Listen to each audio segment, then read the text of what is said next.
Hey, it's Aaron from GameEnthus.com, and today we'll be looking at Poi from Polykid.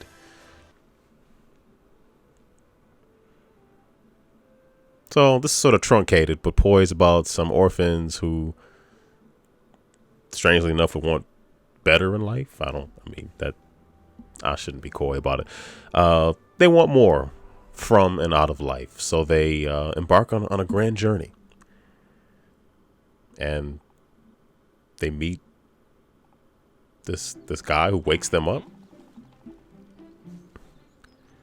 who immediately asks for their help because that's what all strangers do when you first meet them after they wake you up, is ask you for help.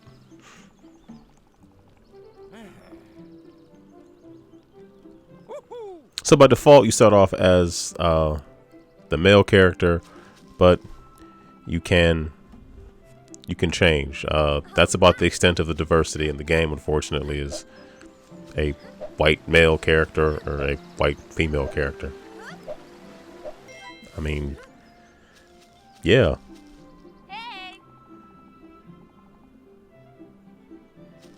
Well, let me say the diversity for the characters you can pick.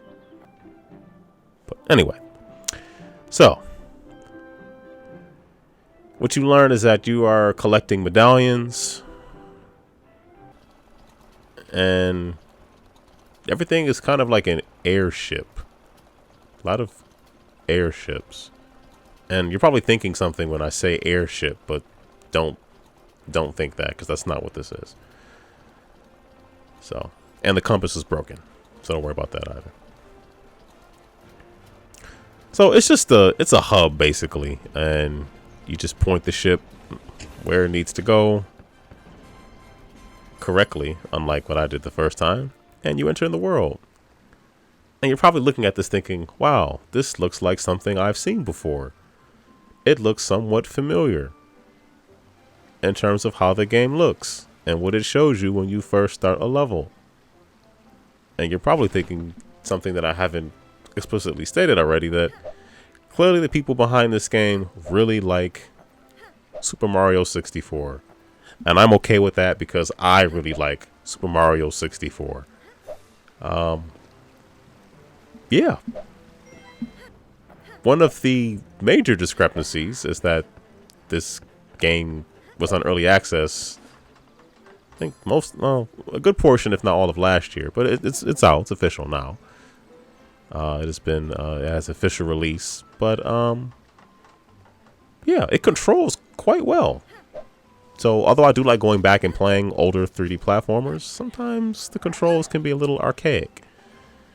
This game does not have that problem. The camera moves really smoothly.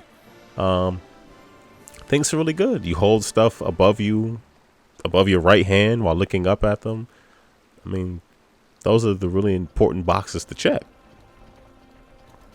So, and you might have noticed me collecting some of the gold coins. They do serve a purpose. Outside of some of the stuff that creepy old man is saying to you.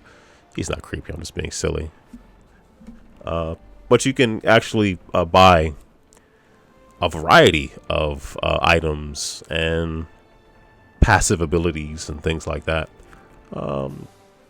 with it. So once you unlock the compass, you look at the bottom of the screen, it'll kind of show you, give you an idea of where things are on the level, some of the hidden treasures and things like that. Once you buy the shovel, you can dig them up. You can also purchase a camera with which to take pictures, as one would do with a camera. Okay, that didn't work. Hold on.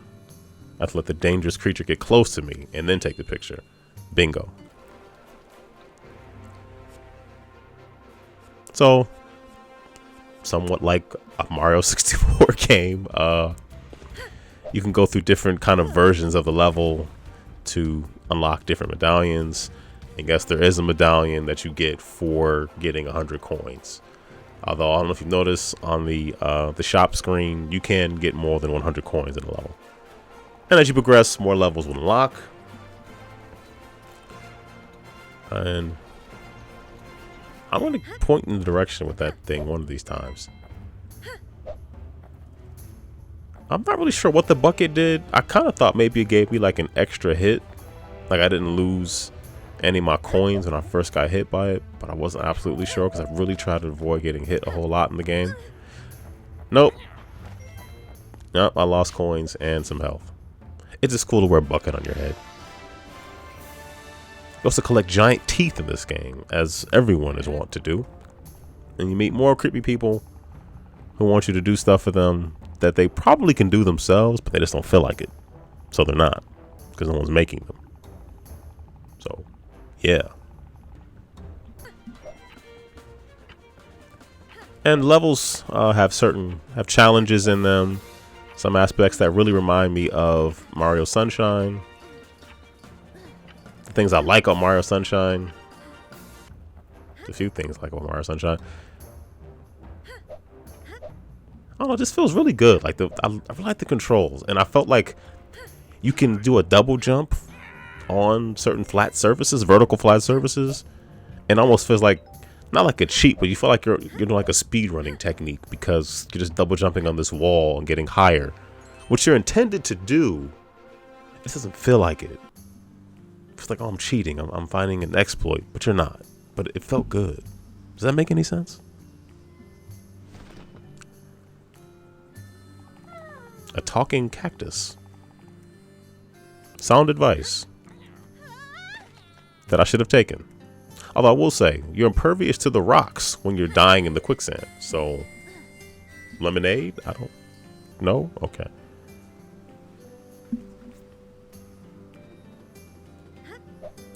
So every level has its own set of challenges and things that open up. And, you know, they're not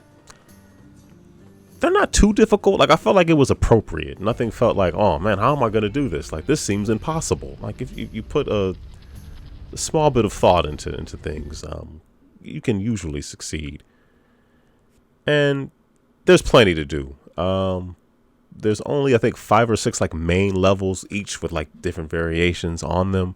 But there are plenty of medals and golden gears to find. So if you love a collectathon and have missed them all this time, you can take pictures of all the creatures and things you see, collect all the golden gears, and each level has certain landmarks in it. You can also check a box on that. So this game offers you an explorer book that lets you just check all types of boxes. If that's your thing, like, you will be thrilled. Like, you will love it. Is it as long as Mario 64 or Banjo-Kazooie? No, it doesn't need to be.